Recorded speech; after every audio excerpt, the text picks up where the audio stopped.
नमस्कार, 9 की 9 खबर देख रहे हैं आप और मैं हूं आप सबके साथ सोनाली सिंह। बुलेटिन की शुरुआत बेगूसराय की एक खबर के साथ करते हैं। बेगूसराय में प्रशासनिक अधिकारी की दादागिरी का एक वीडियो वायरल हो रहा है। बताया जा रहा है कि 13 मई का ये वीडियो है जिसमें कोरोना का टीका लेने जा रहे एक युवक को तेघड़ा के सीओ परमजीत सिरमौर ने पकड़ लिया, उससे बदसलूकी की और उसकी जमकर पिटाई कर दी। पीड़ित युवक गुहार लगाता रहा लेकिन पदाधिकारी ने उनकी एक नहीं सुनी। हैरानी की बात तो ये है कि शिवेंदु ने थाने में शिकायत भी की लेकिन अभी तक सीओ और उनके सहयोगियों पर कोई कार्रवाई नहीं हुई है। पीड़ित युवक मधुरापुर नौखुदी का रहने वाला है। तस्वीरों में आप साफ तरीके से देख सकते हैं कि कैसे उसके शरीर पर जख्म के निशान हैं और वो कैसे अधिकारी के सामने गिड़गिड़ा रहा है।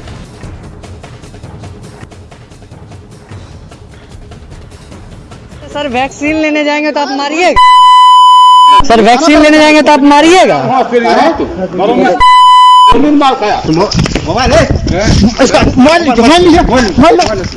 सर ऐसे मारिएगा आप लोग, सर ऐसे करके मारिएगा।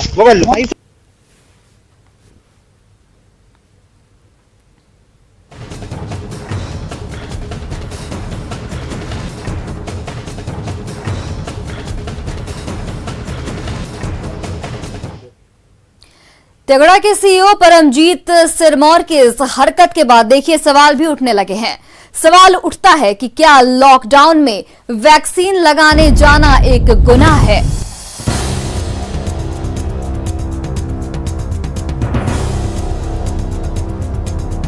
अगर युवक जा रहा था तो उसकी पिटाई आखिर क्यों की गई? थाने में शिकायत के बाद भी कोई कार्रवाई अब तक क्यों नहीं हुई है? सीओ की दादागिरी पर कलेक्टर क्या संज्ञान लेंगे?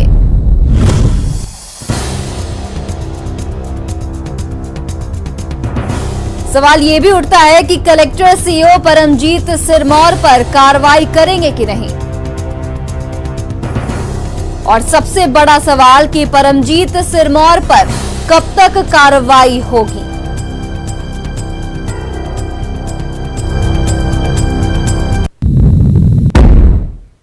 अभी कुछ दिन पहले ही ऐसे ही पावर का रौब छत्तीसगढ़ के सूरजपुर के डीएम रणवीर शर्मा ने दिखाया था।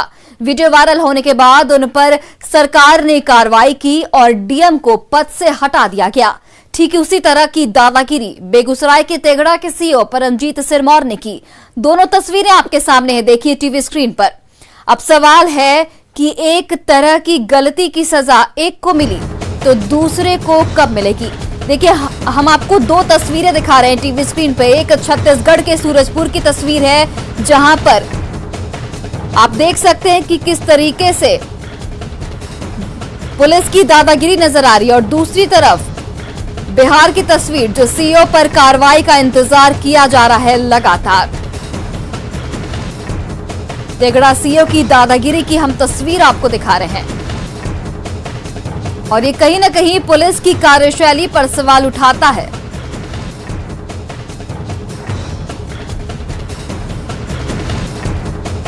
संतोष कुमार जुड़ चुके हैं हमारे साथ सहयोगी बेगूसराय से। संतोष, सबसे पहला सवाल तो यही उठता है कि मेडिकल इमरजेंसी की तो अनुमति है, तो फिर अगर वो युवक वैक्सीन लेने जा रहा था तो इसमें किसी को आपत्ति नहीं होनी चाहिए थी। इसके बाद भी सीओ की दादागिरी सामने आती है। पुलिस के अधिकार का दुरुपयोग ही है ये। सोनाली, ऐसा कहा जा सकता है क्योंकि हाल के दिनों में देखें जब कोरोना संक्रमण में वृद्धि हुई है तो राज्य सरकार एवं केंद्र सरकार के द्वारा वैक्सीनेशन की दिशा में सार्थक प्रयास किए जा रहे हैं और ज्यादा से ज्यादा लोगों का वैक्सीनेशन हो इसके लिए लगातार जो है प्रयास किए जा रहे हैं। ऐसे में अगर एक युवक वैक्सीन लेने के लिए जा रहा हो और उसकी बर्बरतापूर्ण पिटाई हो और वो ये भी कह रहा हो मैं वैक्सीन लेने जा रहा हूँ और तब एक सीओ स्तर के पदाधिकारी के द्वारा अगर ऐसा काम किया जा रहा है तो कहीं न कहीं एक बड़ा सवाल खड़ा हो रहा है और प्रशासन कटघरे में नजर आ रही है।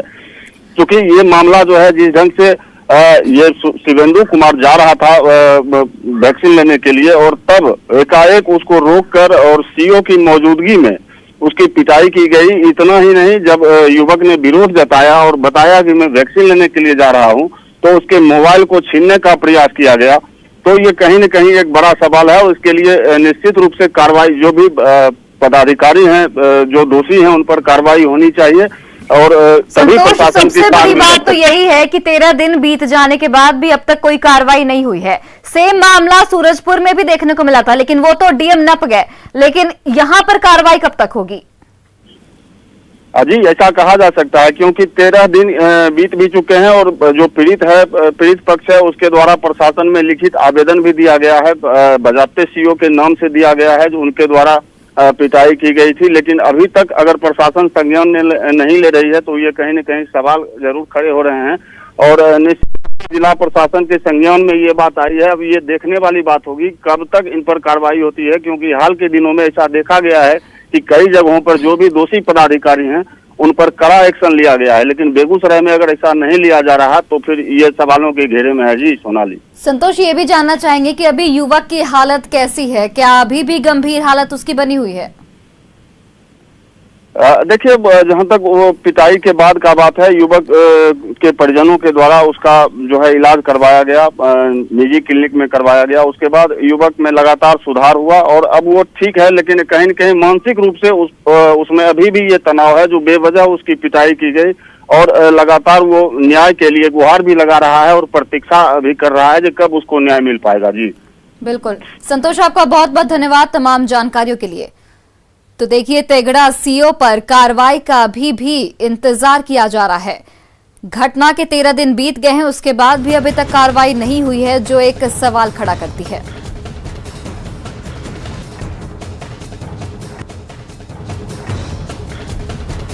और हमारे साथ पीड़ित के पिता जुड़ चुके हैं, शंभू प्रसाद सिंह।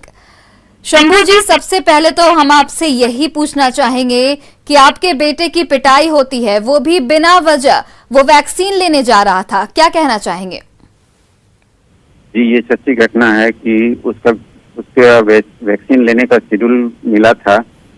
हमारे घर से 3-4 किलोमीटर दूर पोखरा APHC है, उप स्वास्थ्य केंद्र। मेरे घर के और भी बच्चों का वहाँ पर पहले भी शेड्यूलिंग हुआ था, तो वहाँ पे उन्होंने जाके सुई लिया था। तो 11 से 1 के बीच में इसका था और ये घर से निकला था 11:30 बजे के आसपास। 12 बजे के आसपास वो मिर्चैया चौक बीच में पड़ता है, वहीं पर तेघड़ा के अंचलाधिकारी जो मजिस्ट्रेट के पावर में थे, हालांकि मेरा बच्चा नहीं जानता था कि हु इज दैट पर्सन या हु इज दैट ऑफिसर, तो उन्होंने उसके साथ पिटाई की विदाउट चेकिंग शेड्यूल डेट्स, और वो बोलता रह गया, फिर भी उसकी पिटाई वहाँ पे लगी। उसके बाद भी बच्चा जाकर के सुई लिया और सुई लेने के बाद जब उधर से लौटा तो वहाँ जो और पुलिस बल के लोग खड़े थे, तब तक सीओ निकल चुके थे, क्योंकि आधा घंटा लगता है सुई लेने के बाद बैक होने में। जी शंभू जी, आपका बहुत बहुत धन्यवाद हमसे जुड़ने के लिए। तो देखिए, अभी भी पीड़ित के पिता को आप सुन रहे थे कि किस तरीके से वो अभी भी कार्रवाई का इंतजार कर रहे हैं। अब देखने वाली बात होगी कि सीओ कब नपते हैं और कब कोई सख्त कदम उठाया जाता है ताकि आगे से इस तरह की घटना सामने न आए।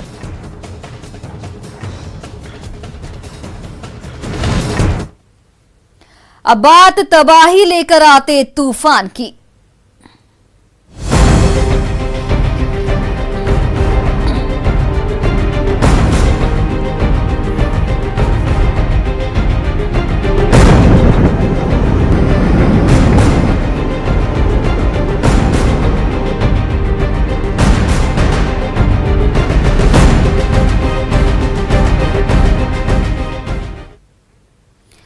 साइक्लोन यास तेजी से उड़ीसा के दक्षिण में बालासोर के पास बढ़ रहा है।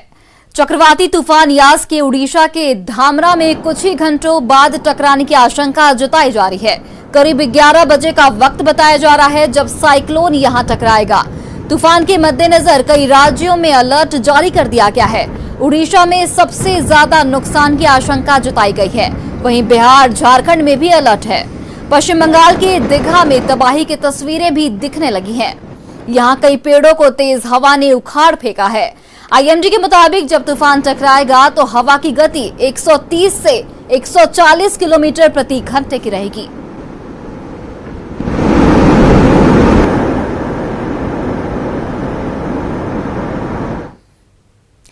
उड़ीसा से सटे होने की वजह से झारखंड में भी अलर्ट है। यहां तूफान यास का असर दिखने लगा है। राज्य के कई जिलों में मंगलवार से ही झमाझम बारिश हो रही है। सरकार ने तूफान यास को लेकर कई दिशा निर्देश जारी किए हैं। एनडीआरएफ की 10 टीम को राज्य के अलग अलग जिलों में तैनात किया गया है। झारखंड में तूफान यास की जानकारी दे रहे हैं हमारे सहयोगी अविनाश कुमार। झारखंड में यास का असर दिखने लगा है। मंगलवार से ही राज्य के कई जिलों में बारिश शुरू हो गई थी और अगर हम मौसम विभाग की माने तो झारखंड के पश्चिमी सिंहभूम, पूर्वी सिंहभूम, सिमडेगा, सरायकेला खरसावां, गुमला, खूंटी और रांची में इसका सबसे ज़्यादा असर देखने को मिल सकता है। सरकार ने जो तैयारी की है और जो जानकारी दी गई है उसके मुताबिक झारखंड में 10 एनडीआरएफ की टीमों को तैनात किया गया है। उसमें जमशेदपुर में 3, सरायकेला में 2, रांची में 2, पश्चिमी सिंहभूम में 1, सिमडेगा में 1 और गुमला में 1 टीम तैनात रहेगी। इसके अलावा झारखंड सरकार ने इस बात को ध्यान में रखा है कि इस कोरोना संक्रमण काल के दौरान जो अस्पताल में जो मरीज हैं उनको कोई असुविधा ना हो। जब तेज हवाओं के साथ बिजली कट होगी तब अस्पतालों में बिजली को लेकर कहीं कोई परेशानी नहीं होनी चाहिए, ऑक्सीजन को लेकर कोई परेशानी नहीं होनी चाहिए। जो ग्रामीण इलाके हैं जहां कच्चे मकानों में रहने वाले लोग हैं वहां भारी बारिश और तूफान के बाद जो क्षति होती है उसके बाद सरकार वहां उनके लिए खड़ी होनी चाहिए। कई तरह के कैंप भी बनाए गए हैं जो अस्थायी तौर पर है ऐसे लोगों के लिए। तो झारखंड में यास का असर दिखने लगा है और जैसे जैसे घंटा बढ़ेगा वैसे वैसे इस तूफान की जद में कौन कौन से जिले आते हैं और कितनी तबाही मचती है ये देखना होगा। कैमरा पर्सन संत के साथ अविनाश कुमार, न्यूज़ 18 रांची। वहीं जमशेदपुर में भी चक्रवाती तूफान यास का असर देखा जा रहा है। शहर में आज सुबह से ही काले बादल छाए हुए हैं और रुक रुक कर तेज हवा के साथ बारिश हो रही है। जिला प्रशासन ने एहतियात बरतते हुए आज सभी दुकानों को बंद रखने का निर्देश दिया है। वहीं अधिकतर दफ्तर भी अगले 2 दिनों के लिए बंद हैं।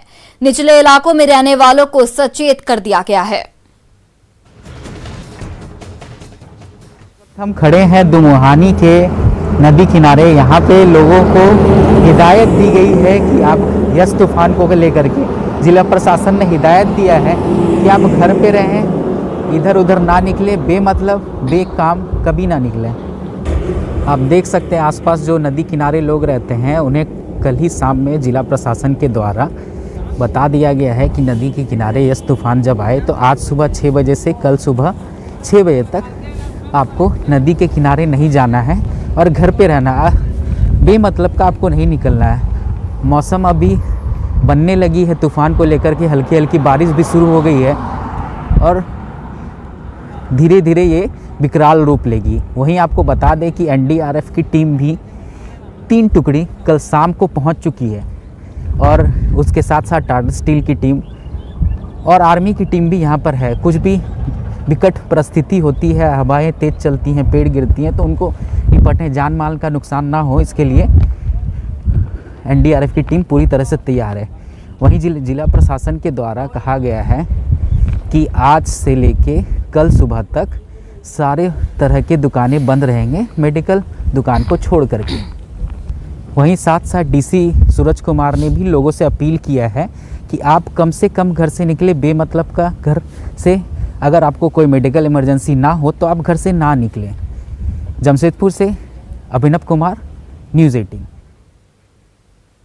चक्रवाती तूफान यास का असर बिहार के कटिहार में भी दिखने लगा है। जिला प्रशासन से लेकर आम लोग भी तूफान को लेकर सतर्क हैं। संवाददाता सुब्रत गुहा की इस रिपोर्ट को देखिए। यास तूफान का असर कटिहार में भी दिखने को मिल रहा है। जनजीवन पर इस तूफान को लेकर अभी से ही ब्रेक लगना शुरू हो गया है। पिछले 24 घंटे से लगातार रुक रुक के बारिश से लोग परेशान हैं। एक ये भी वजह है इसके पीछे, चूंकि लॉकडाउन का दौर है और कोरोना काल को देखते हुए लोग बारिश के पानी से भीगने से परहेज कर रहे हैं। लोगों को ऐसा लगता है कि इससे संक्रमण फैल सकता है। हालांकि कटिहार के लिए जो बड़ी अपडेट है, प्रशासन द्वारा जारी रिपोर्ट के अनुसार 27 और 28 तारीख को यहाँ इसकी असर देखने की बात कहा गया है।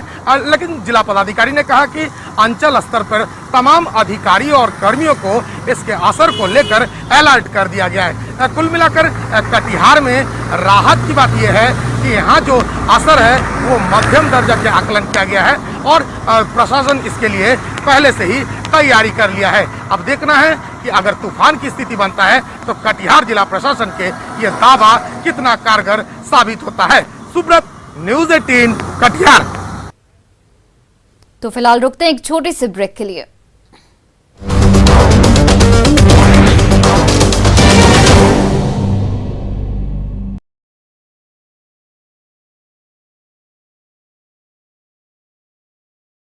सभी का स्वागत है। 18 साल के ऊपर उम्र के लोगों को टीका देने पर बिहार पूरे देश में नंबर 1 हो गया है। आंकड़ों के मुताबिक अब तक राज्य में 1 करोड़ से ज्यादा लोगों को वैक्सीन दी जा चुकी है। वहीं 19.5 लाख लोग टीके के दोनों डोज ले चुके हैं।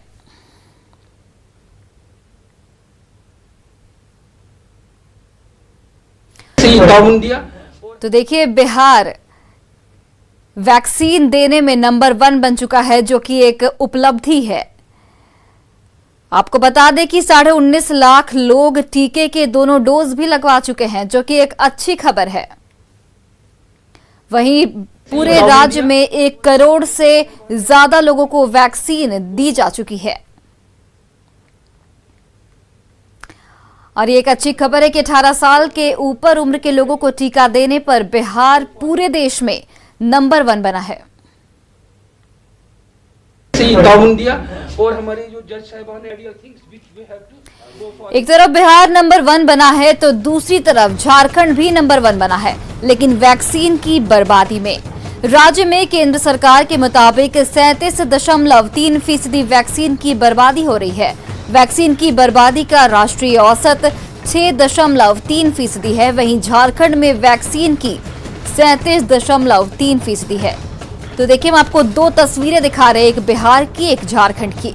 बिहार 18 साल के ऊपर के उम्र के लोगों को वैक्सीन देने में नंबर 1 बना है। वहीं झारखंड इसके उलट वैक्सीन की बर्बादी में नंबर 1 बना है।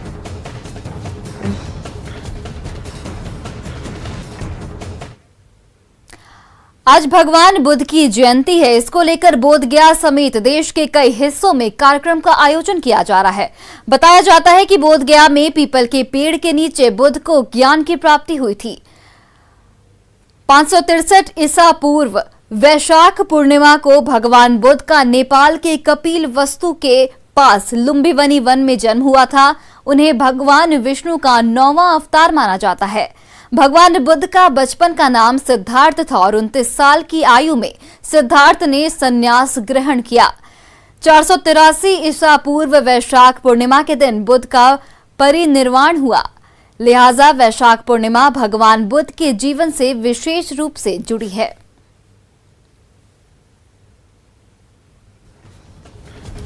और देखिए, सीएम नीतीश कुमार ने भी बुद्ध पूर्णिमा की बधाई दी है, प्रदेशवासियों को शुभकामनाएं दी हैं। भगवान बुद्ध का जीवन हमें प्रेम, सद्भाव, त्याग एवं अहिंसा का पाठ पढ़ाता है। सभी लोग घर में ही पूजा अर्चना करें। कोरोना संक्रमण से बचाव हेतु सभी को घरों में ही पूजा करने की अपील की गई है सीएम नीतीश कुमार के जरिए। राष्ट्रपति रामनाथ कोविंद ने भी देशवासियों को बुद्ध पूर्णिमा की शुभकामनाएं दी हैं। ट्विटर पर लिखा है कि अपने शुभकामना संदेश में राष्ट्रपति ने लिखा है कि भगवान बुद्ध के सभी अनुयायियों को बुद्ध पूर्णिमा की शुभकामनाएं। बुद्ध की शिक्षाएं संपूर्ण विश्व को पीड़ा व दुख से मुक्ति का मार्ग दर्शाती है। भगवान बुद्ध के ज्ञान, करुणा एवं सेवा के मार्ग पर चलते हुए सभी देशवासी एकजुटता और सामूहिक संकल्प के बल पर कोविड-19 से मुक्त हों।